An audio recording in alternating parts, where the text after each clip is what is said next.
How to fix Uber Eats promo code not applied. Hello everybody and welcome back to our channel. So let's get started without any further ado. So if your Uber Eats promo code didn't apply, you can follow these steps to troubleshoot or resolve the issue. For that, you want to go ahead and simply verify your promo code application before ordering. Ensure you enter the promo code before placing your order. So, promo code cannot be applied after the order is placed.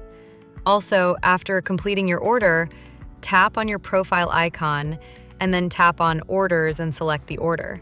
Then tap on View, then tap on View Receipt to confirm if the promo code was applied or not.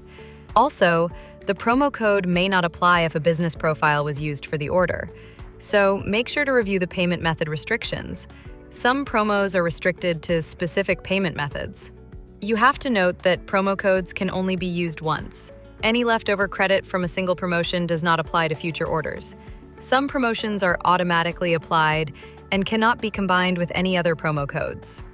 Also, if you have verified all the above and the promo code still didn't apply, you want to go ahead and simply visit uber.help.com. And just like that, you want to go ahead and simply report a problem regarding your issue. So that is simply how you can fix the Uber Eats promo code not applying. Thank you all for watching the video till the very end and stay tuned until our next upload.